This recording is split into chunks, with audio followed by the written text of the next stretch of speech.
This is Books for Breakfast, a podcast where we talk about books and writing. I'm Enda Wiley. And I'm Peter Sirr. And you're all very welcome to this morning's show. Well, today Peter and I will be talking about The Examined Life, a new collection of poems by the poet James Harper, and we'd also be listening to him read some of these poems. And we'll be talking to Evelyn Conlon, whose new collection of short stories, Moving About the Place, has just been published by Blackstaff Press.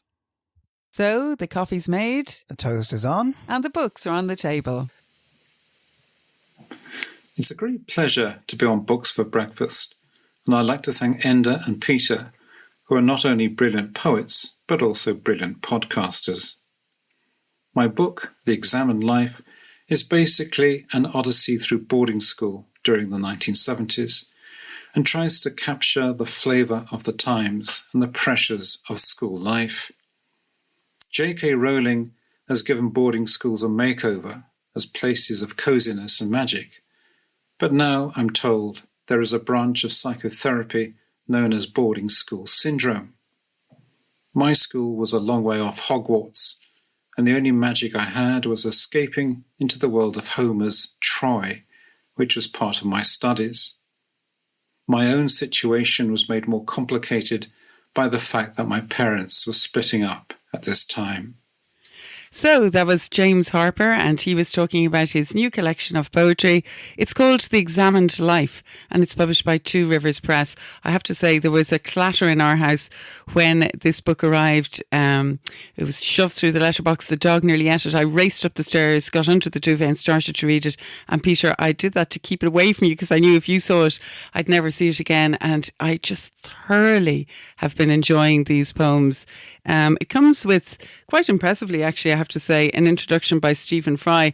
And Stephen Fry says that he groaned when he received the manuscript to write an introduction about it. He said, oh no, not another, not descriptions of elitist secondary school, boarding school life. And then he said, then I began to read, and within 2 or 3 pages, the commanding, sweetly readable flow of story, atmosphere and image immediately took hold of me. And I discovered, as I think you will, that I was being borne along the current of a quite marvellous work. As James said, like Harry Potter has made boarding school life sound so imaginative and brilliant and all these things. It's this book by James is quite brilliant, I think, really, because it takes us along the current of a young boy being taken to boarding school by his father. We'll be hearing some of the poems in a little while, but it's against the backdrop of his parents' marriage breaking up. I nearly said his marriage breaking up. No, it was his parents' marriage breaking up. There's also a great collection of poems about his best friend Jonesy. But it's filled with all the angst of secondary school life and loneliness as well. There's a brilliant poem, actually, which I really loved about the phone box in the school. Do you remember that poem, Peter? I do, yeah. And it's there, and he doesn't use it for 5 years, or for the 5 years that he's there, he keeps thinking of using it and phoning his mother, but he doesn't dare. And he describes one young kind of first year and phoning his mother, and then within a couple of days he's kind of swept off home. But it was like this thing that's there in the hall, and he just can't ever bring himself to use it. But maybe because you talked about, the thing of, he's partly ends up in the school because of his parents' marriage breaking up, and he describes the first kind of approach to the school and the first separation. And there's a poem which describes that, which maybe we might listen to that, because it's kind of a heartbreaking poem in lots of ways. This poem is called Separation, and it's about my dad taking me to school for the first time. And I can still remember vividly how momentous and yet unreal it all seemed. Separation. It's like a Sunday outing to the Downs. A batsman strolling out on Chamonix Green as if he thinks the summer has no end. But then the road begins to twist like a gut, and the last bend flips us into autumn. Across a ridge, the school stretches the sunset like the thin red line at Balaclava.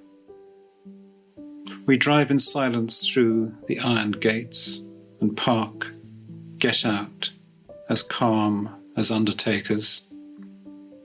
I can't believe the journey's at an end, but just starting.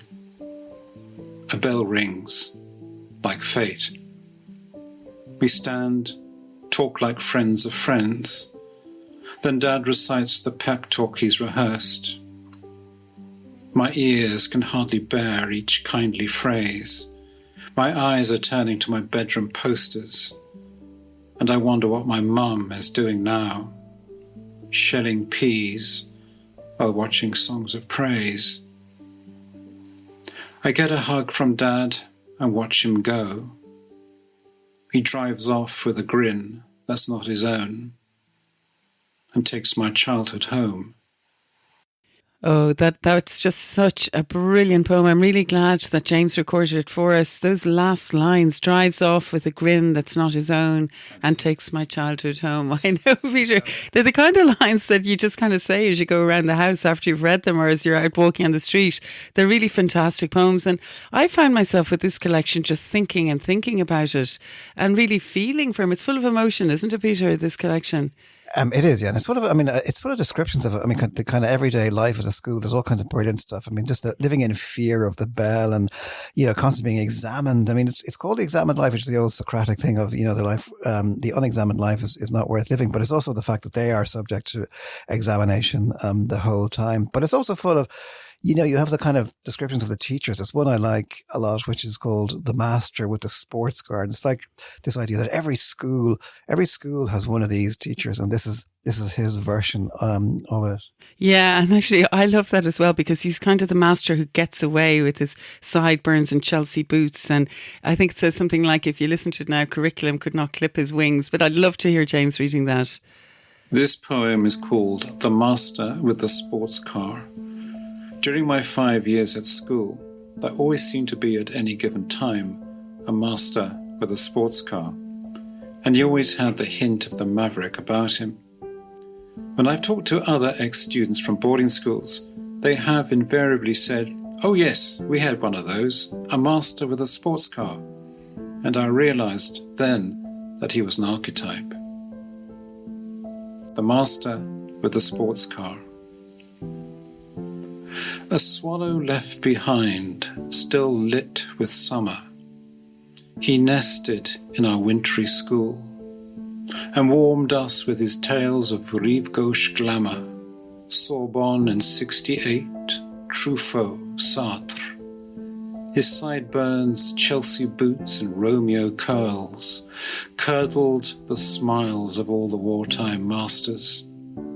Curriculum could never clip his wings, and we were glad he didn't stay for long, afraid he'd lose the scent of foreign things and turn into a teacher after all.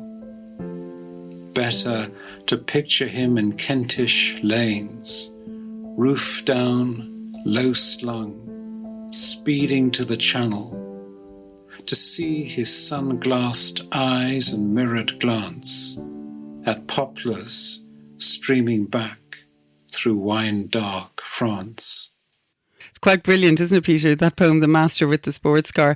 But I think at the very beginning of the book, I was chuckling away at a poem called Scholarship Interview, when the young James goes to be interviewed. And it begins, a semicircle of unhooded eyes. I hear the balding hawk headmasters say, per ardua ad astra. Translated, please. A pool of sunlight opens on the floor. Silence. Another master pitches in. If you were given just a single shoe, what would you do with it? Have fun? For example, you could throw it high, distract a charging bull. They will me on as if I were a toddler trying to stand. I think I'd put it in the rubbish bin. A sigh withheld silence before they scratch a psalter beside imagination. Yeah, because I suppose, one of the things about schools is that they're very dramatic places, and you have the kind of the constant kind of drama of the masters and the classes. One of my favorite ones actually is, it's called Sex Education, and the first part is called Terra Incognita, and they're there, they're talking about Caesar's Gallic wars, but then also you get this. Yes, I recall De Bello Gallico. The morning we were parsing scutum, basta, and then vagina. Someone sniggered. So we find that funny, Neggers hissed. What word do we derive from vagina? Our heads plummeted so fast they nearly hit our desks. He picked on some poor joker who muttered, vagina, sir. Correct. Who can tell me what it is? No one spoke, for unlike Gaul, girl was still terra incognita. Do I really have to tell you? He chalked up what we longed to know, and there revealed at last the mystery of woman. Noun, singular, feminine, first declension. Yeah, there's a great sense of the life in the school, as you said earlier, Peter. I do think that poem is so funny about sex education. But another poem I really loved was The Matron's Tale. The matron is this kind of force in the school with her bunion splitting shoes and her bum as large as Canada. And there's a brilliant poem here, as I said, The Matron's Tale, where Jonesy is his best friend throughout this. And it's really touching, his depiction of Jonesy, his best friend, Rob Jones. But one evening she invites Jonesy and the young James to come for cocoa in her room and watch his actor father on the television. So James says, ignoring fusillades of wolf whistles, we traipsed along in dressing gowns, became two oleaginous angels. She knitted as we watched, and for an hour we floated from the realm of timetable, became the sons she never mothered. Rejoining the sniggering beds with tales of almost being smothered by her bum the size of Canada, we drifted into sleep, smirk-faced, while she washed up, her faith restored in teenage boys, the human race. It's very good, isn't it, Peter? Yeah, it's brilliant. And speaking of Jonesy, because I really think he was the central force in this book. I mean, sorry, James, I know you were important too, but I loved Jonesy. And there is a wonderful poem that James has recorded for us called Dormitory. And Peter, you know that feeling when you just wanted to bunk off school? You didn't want to go there. I actually... That's like 90% of school. Yeah, 90% of school. But this poem is actually about that feeling, and it's full of humour, and it says a lot about the kind of impish, mischievous nature that was Rob Jones. This poem is called Dormitory, Monday Morning, and it features my best friend Rob Jones, Jonesy, without whom I don't know what I would have done to get through school. He was the son of an actor and had a wicked sense of humour, as this sonnet tries to show. Senior Dormitory, Monday Morning. It's icy. I'm snug in bed, aware that Jones is crouching down and whispering in my ear, suspiciously benign. You awake, James? You'll never guess. I've got you out of Latin. I've settled it with neggers. You're in the clear. He knows how much I'm dying to believe him. I dread that class, and now he's seized his chance. Relax. I'll run your bath and get hot towels. I close my eyes. I'm gone, and he's relentless.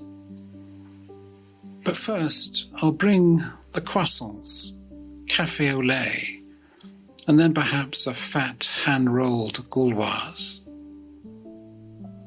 I dream of sky-blue France, of Saint-Tropez, and float in heaven till I hear the bell and Jonesy's chuckle fading into hell. Oh, that's so unfair. I mean, I love that. I love that croissants and the goal was and everything like that, and then the total disappointment of the bell clanging. Yeah, I know. I remember that feeling of being in secondary school and really wanting to be somewhere exotic, like in Paris, you know, and reading Simone de Beauvoir and smoking Gauloise. So I really associated with that poem. Did you, Peter? I did indeed. So all in all, I have to say, this is quite simply a magnificent collection. And you're following a journey all the way through it. And I found the last poem, Ithaca, particularly moving. He says, the choir roars Jerusalem, me and Jonesy side by side for one last time. At let us pray, we close our eyes, bow heads, as if about to lay them on the block. And then he pictures what will happen next. And you just get that feeling, Peter, you know, at the end of the school year, at the end of your school, when you're leaving a period in your life, you're leaving your friends. And I found this poem just ached. I thought it was a really poignant conclusion to the collection. Did you? Well, yeah, because it's kind of like a familiar life, and he's been there for so long at this stage, and he's kind of formed his kind of close bond, and it's a whole routine, a whole way of life that he's now about to leave. And then, of course, he connects it with Odysseus, and he said, as when Odysseus left Penelope, not knowing what to say to her, or maybe when on leaving Troy and bound for Ithaca, A home he'd see afresh with eyes of war. He put his baffled hands on shoulders of comrades he'd never see again. Amen. So that was The Examined Life by James Harper, and it's published by Two Rivers Press, and details are available on the site www.booksforbreakfast.buzzsprout.com.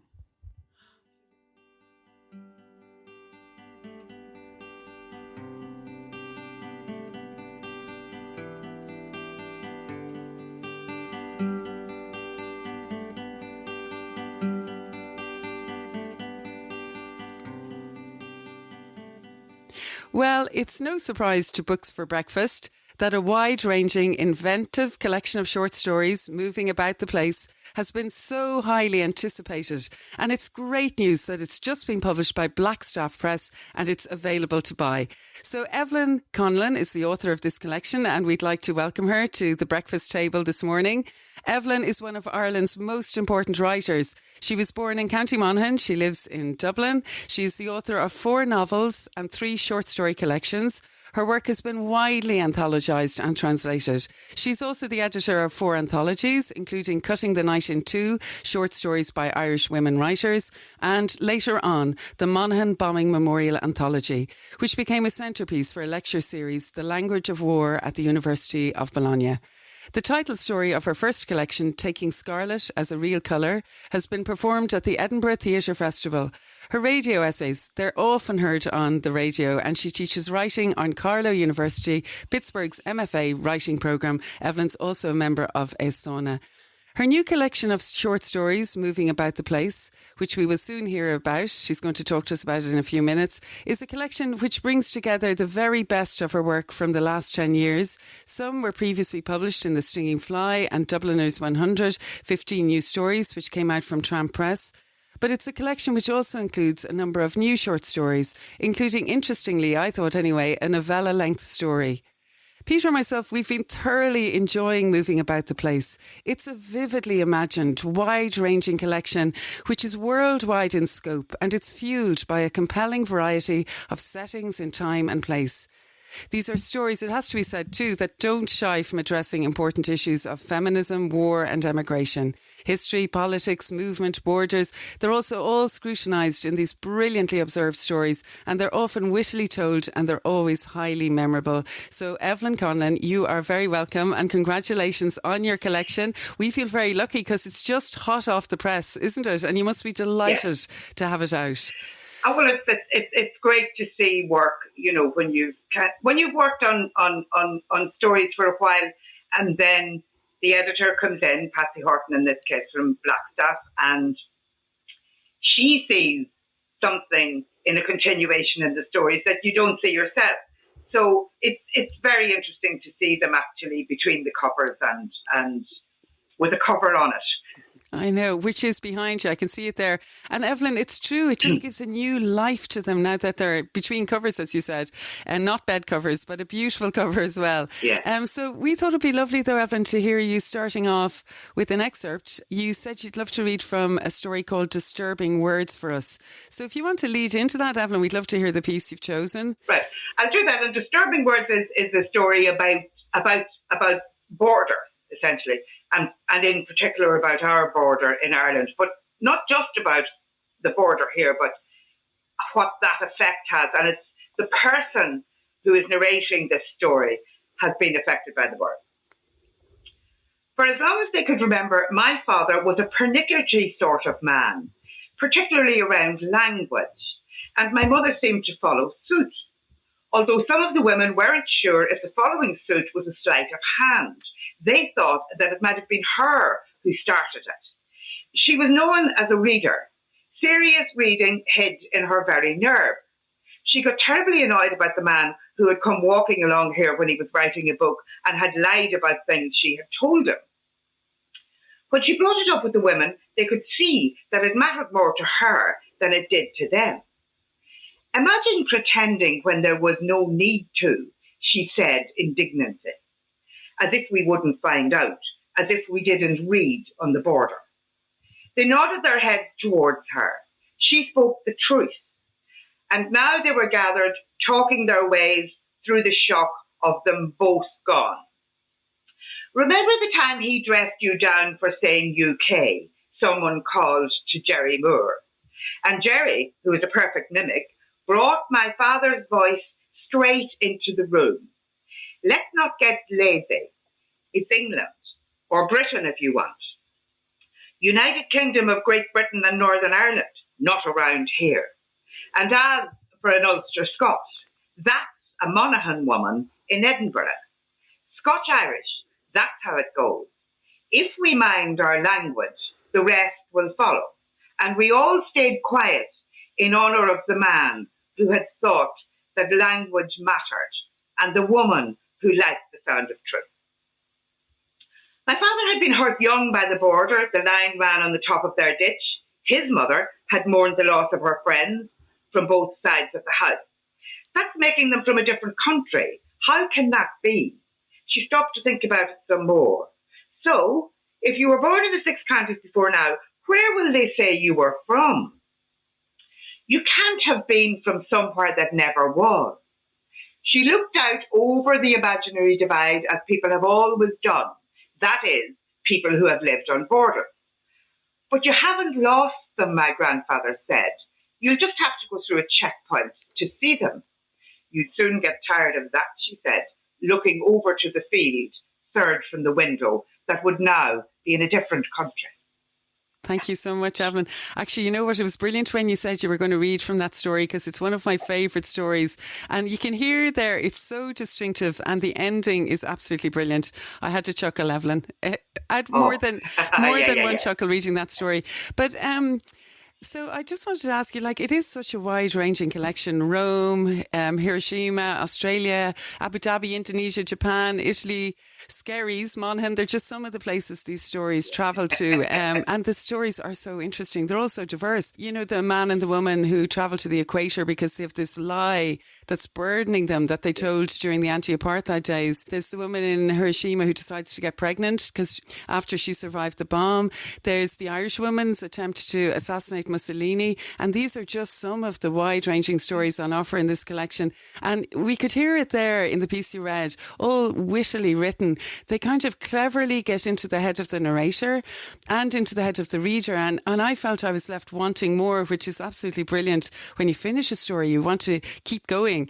But I was just wondering, what sets you off on the journey of a story? Are there particular triggers for you that start you writing, do you think? I think what interests me is, well, okay, that's not how the story goes in the end, but there is one thing that begins to be of interest to you. Let's say, for instance, if we take the story about Hiroshima. I went to Japan, and when I was there, I realised, okay, it's pretty far away. I mightn't go back there, or I don't know when I would. And also, it was my first time there. So I felt that I absolutely had to go to Hiroshima, because for me, historically, it would be very odd to go to Japan and not to go there. Okay, that's my interest. And when I was there, after I came back, I wrote a non-fiction piece, a piece for the Irish Times. But it never quite, to me, managed to say exactly what I really experienced when I was there, which was, how could anybody have such hope as to deliberately get pregnant? And I'm saying deliberately, as opposed to just getting pregnant, as in that, you know, it would happen. Like, I think every single thing that was done, every block that was laid in Hiroshima was an act of bravery. Every single thing that any human being did looking forward after Hiroshima was an act of bravery. But that in particular is kind of the most one, because first of all, you don't know what risks you're taking. And they must have worried. But so then I had to get into the head of the person who might have done that. But then in the end, what I actually do is I try to get into the head of somebody who wants to get into the head of that person. And then in the end, really, we can't get into the head of that person. I know, but it's still a very good attempt, Evelyn, isn't it? And so the personal experience triggered the story. And then, as you said, you're setting up challenges for yourself as a writer as well, I think, aren't you? Because you're trying to depict something. As you said, the article in the Irish Times didn't quite get there. So then you started again until you felt you got as close to it as you possibly could, maybe, you know. But then I suppose, like a poem, when is a poem ever finished, or when is a story ever finished? But the other thing I wanted to ask you about was there's fakers and there's liars in these stories. There's characters that get their comeuppance, and I really like that. I'm thinking of your second story in the book, Two Gallants Getting Caught, where Toby Doyle, a brilliant chancer of an academic, he gets made a fool of, and dead right too, I think, for his devious ways at the end of the academic conference in Trinity about Joyce. But I don't want to give too much of that story away. But do you enjoy writing those kind of witty moments where you catch the characters out because of things that they've done? Well, yeah, you enjoy the minute where you're actually catching them out, but there's an awful lot of stuff goes on before you get to that point. Yeah, that's true. So I think those bits are enjoyable when they're finished, but you can't really begin. That doesn't happen at the beginning of the story. I mean, everybody will know who's an artist or who works at anything that they begin with. I mean, when you're beginning with nothing, it's not the same as what, you can tear it apart at the end and try and remember how you put it together, but you can never really remember how you put it together. But that story was in reply to the Joycean story, and I was being very careful to take the wonderful thing which is at the heart of that story of Joyce's, which is essentially about these two, what I think of as bios. Yeah. Capturing, taking from that woman, taking the work from that woman. So for that reason, that's why I move it in the way I do. Yeah, and it is true. Like you sometimes you just don't know where you're going, but you go, and then when it's finished, are you saying you almost don't even know how you quite did it? But it's finished and it's there, No, I think in a way as well. I suppose like everything else, I don't know how other people work so much, but certainly with short stories, I would be taking notes all the time, and going back, for instance, to the thing about Hiroshima, although I don't want to spend just too much time on that, but I really wanted to write something about order in France. I mean, when you stand there, what you feel. So, of course, that goes into that story. So note-taking, but also thinking about how things link together, which I suppose we do every day of our lives. If you get up in the morning and you read the newspapers first thing, you link together what's happening in the world. In a way, when you're writing, you're linking together things that you have experienced or things that you feel that other people have experienced, and you're trying in a way, I mean, what you're doing with a short story is you're trying to make sense of the middle bit of the story, which in fact, as the writer, you don't necessarily know yourself. Because somebody else, the reader, will tell you, and different readers will tell you different things. That story is about such and such. And you're thinking to yourself, no, it's not. But, it's out of your hands then. Yeah, and that's what's so interesting. The book is published now. It's out there.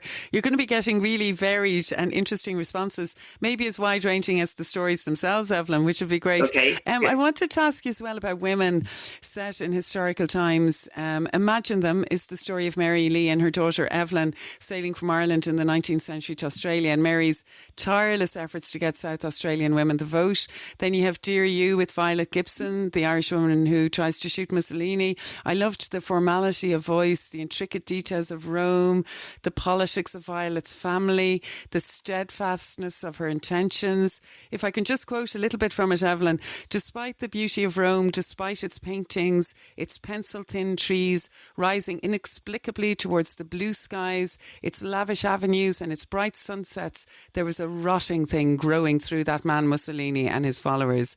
So did you enjoy writing about these women's lives in different historical settings, and what drew you to them? Now, I know that's a very long answer, Evelyn, but if you could just tell us briefly what drew you to them.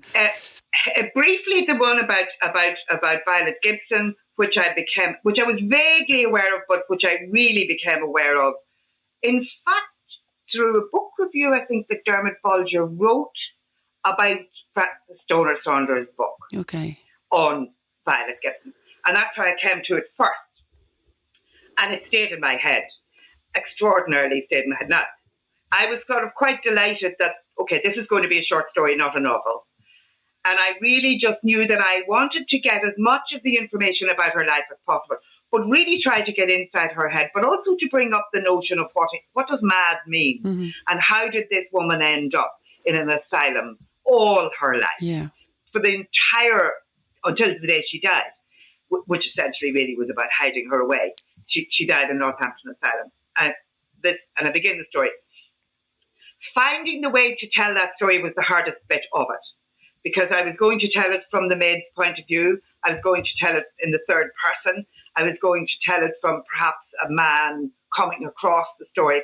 But in the end, on the morning when I was out walking, that I came on the notion of the letters, because of all the extraordinary letters she wrote, which were never sent, never posted. I thought, that's it. Yeah. So it's directly between her and me trying to imagine inside her head and that one reader who has picked up the bottle and is reading this. Yeah. So that was the big part of that.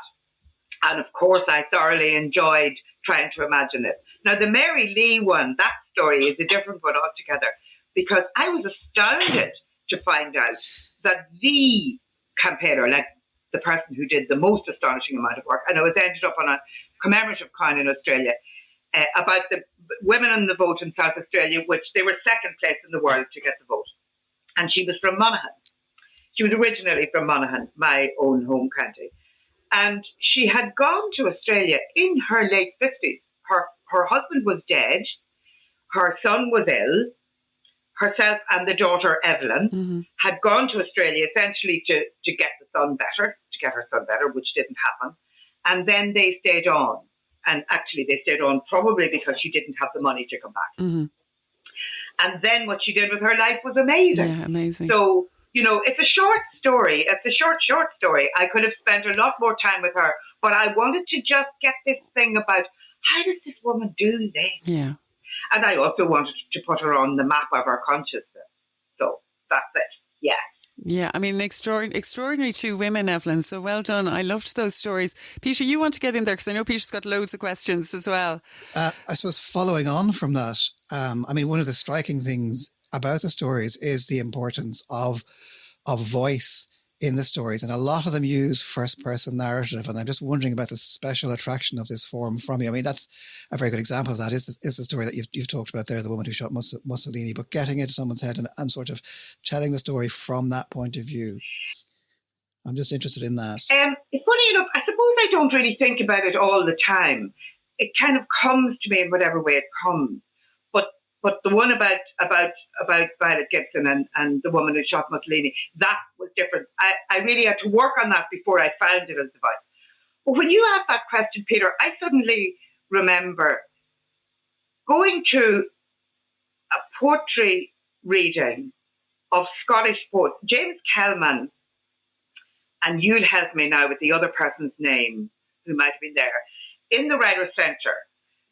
Many years ago, when you were in the Writers' Centre. Was it Tom Leonard or was it? That's exactly who it was. And I remember thinking, so that's a long time ago, I remember thinking, gosh, Scottish, maybe it's poets more than fiction writers, but I'm not too sure. I'll have to check this out as you've asked the question, Peter. They use the first person quite a lot. And I had been sort of veering away from it in many ways, because there is a danger that people will think that it's you. But now I think that I've got older, I know that's not going to happen. And actually, in a way, I don't care, And even if it's a man speaking, that I'm this man speaking, I don't care. Sometimes it's the right thing to do in a story, and sometimes it's not. And it's one of the great freedoms, I think, that the story or creative prose, I suppose, offers you. I mean, one thing, the Irish short story seems to be very much alive and kicking these days. I mean, there's so many kind of notable collections have come out. I mean, the likes of Louise Kennedy or Danielle McLaughlin.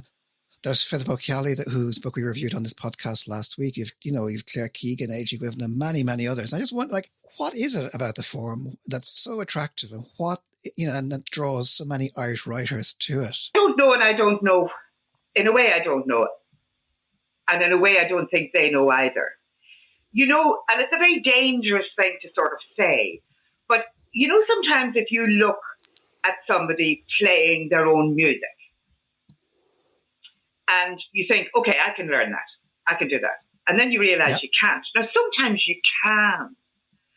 But maybe there is a thing about that we have a comfort with the short story because we actually gave it a place within the literary canon. And because we did that, we therefore ourselves felt that it was something that we were happy to approach.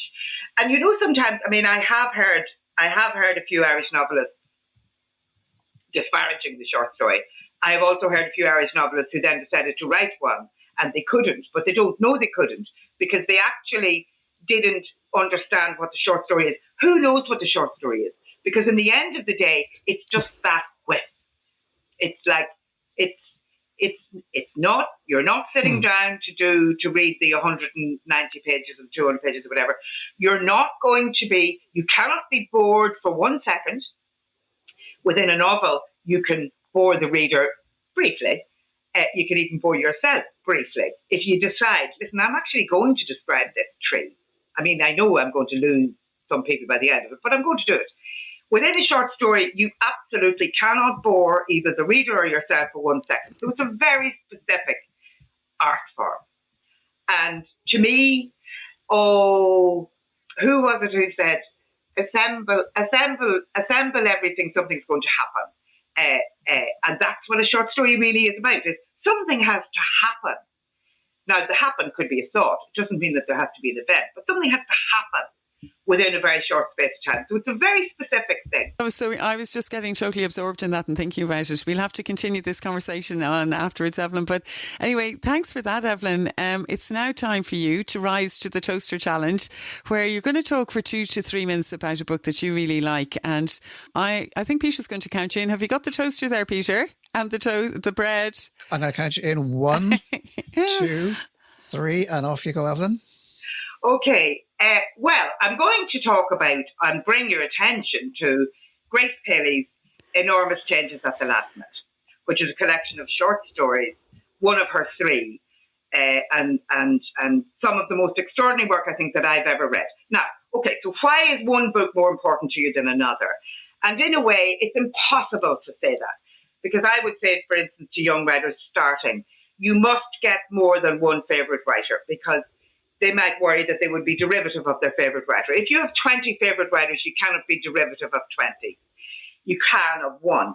So in a way, I don't have one favourite writer, but she was one of the most astonishing people that I had ever read, simply because she took a politics of the whole of our society and an engagement with those politics and brought it in to the everyday of people. And yet it is filled with love. It's the continuous thing of love of people that has been lost, love of people in history, love of people. I think of it as that. And I have a strange relationship with the whole thing. I found her work, in a way, I suppose, when I was beginning to write properly. And what was happening in Ireland was not sufficient for what was happening in my brain, I suppose you could say.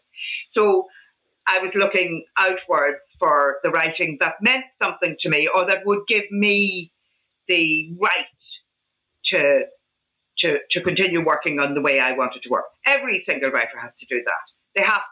They find whatever it is that somehow or another speaks to them personally, which then allows them to engage with their own thoughts about how they see the world. Be it the massive world on the day or a single flower, who's to say what? So she was that writer. She was the beginning of that writer. And one of the extraordinary things was that I got a travel grant when Aer Lingus used to do that astonishing thing. They'd give you an airfare and you could go to do something that was essential to your work. And I went to a reading of hers in New York. And it was a great experience. I met her. We became lifelong friends. In Grass with, including Peter, Michael Cronin, Barra O'Shea and myself, we managed to get her over to Ireland for a reading. And it still remains one of the most astounding. If I could just sort of give you, talk about first lens, you would certainly be glad to meet me. I was the lady who appreciated youth. But also, in many ways, the short story called One, which is only about 3-4 pages long, I think is one of the most extraordinary stories that I've ever read. because of the way it talks about the ex-husband accuses the wife of not wanting enough. And in the world, we are so used to people wanting too much. So it's just in a bit, and it's just slipped in at half a sentence. You didn't want enough. And then, of course, she does a list of what she did want. And they're all very big public things. But she didn't want a sailboat. She didn't want the things that he thought it would be appropriate for her to want. She wanted all these other things. So for that reason, and that even just for that one story, I think she's one of the most extraordinary writers. Grace Paley, the Jewish New Yorker. And the funny thing is, she wrote poetry, but I don't believe that the poetry works in the same way as the short stories do.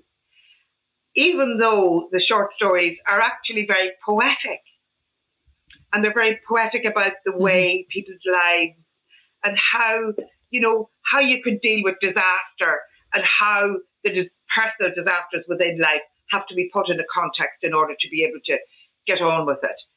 And those are quite poetic and wonderful moments. But yet the poems didn't lift off the page to me the same way. So for that reason, and I think she would love the notion that it was that there was a toaster being put by both yourself and Peter, putting it forward, because she had a great walk with Peter when she was in Dublin through the city. So Grace Paley, enormous changes at the last minute. One of my very, very, very, very best favourites. Oh, thank you, Evelyn. And Evelyn, also, I read a lovely piece by you in the Stinging Fly magazine where you talk about her as well, and you talk about New York as well, and her bringing the city alive, and that she's never sentimentalised what she says. But Peter, what about that walk with her? What was that like, walking through the city with her? Yeah, God, no, I look back on it slightly guilty, because I must have walked the feet off her. I think I nearly wore her out, walking her around Dublin and bringing her. I remember bringing her all around the bookshops, and I brought her up to the Winding Stair and all that as well. And she was kind of charmed by Dublin and it was great. It was great kind of chats. She loved it. She was told by her great grandfather that the worst thing in the world you could be in the worst thing you could be in the world was a socialist Jew under the Tsars, unless of course you were Irish under the English. This is when she was a child. So she would keep thinking, what the hell was going on in Ireland? More or less, I suspect also, where is it? But she also told me this amazing story about the Orthodox Jewish community of which she was descended. Her people had come to America just before the revolution in 1917. But the Orthodox Jewish community collected money for Ireland during the famine. And I was thinking, how did they know in this sort of really distant place? And it's extraordinary, the way news was given then or whatever. But anyway, that's one of the things.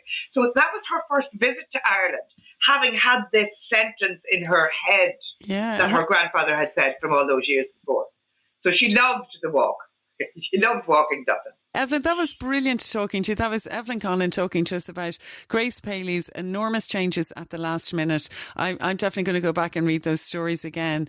And thanks to you too, Evelyn, for coming in to Books for Breakfast and talking about your collection, Moving About the Place, just published by Blackstaff Press. So everybody go out and get one.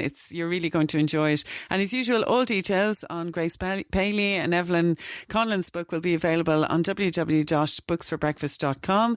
But we're going to finish today with Evelyn reading an excerpt from another story in this collection. It's a story called Dear You. So we'd love to finish the programme by hearing you, Evelyn, reading that. And thanks again, Evelyn. Okay, and thank you both very much. Interesting to have a conversation about books this early in the morning. Terrific. When I was 9 years old, my father was made Lord Chancellor of Ireland. I remember all the talk about it. I remember the flurrying of carriages, the endless sounds of horses pulling up outside, even at night. I think the boys in the house got more important then, and the girls were expected to do even less than we had done before, but with a lot of dressing up. I didn't attach undeserved seriousness to that, but I went along with it, not knowing what else to do. We had school at home. I particularly liked languages, which were really being taught to my brothers, so they could fight wars if necessary, even where English was not spoken. My French is still good.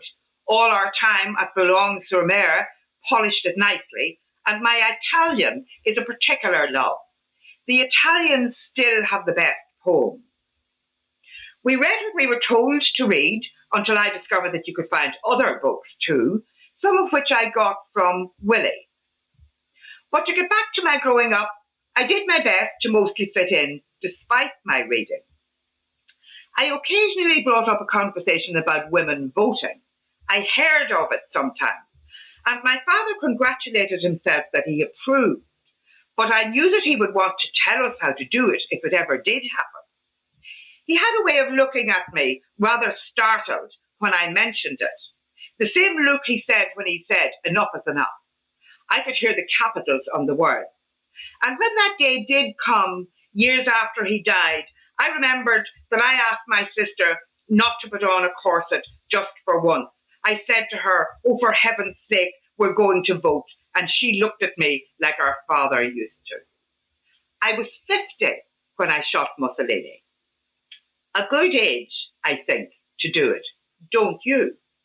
I would really have liked not to have upset everyone, but I couldn't not have done it just to keep my family happy. I think we've reached the end of our Books for Breakfast podcast this morning. I'm definitely rushing off to have more coffee. And I'm Enda Wiley, and I have Peter Sirr here with me. And Peter, would you like to tell everyone about the details of the podcast if they'd like to listen again? Well, you can subscribe at all the usual sources, Google and Apple and so on. And if you want to check out the notes that go along with this podcast, you can go to booksforbreakfast.buzzsprout.com. And yeah, so we'll be back again next Thursday morning. We'll have the toast on. We'll have the kettle boiling. We will have more books to discuss. And we're looking forward to having you here. So goodbye, everybody. Goodbye.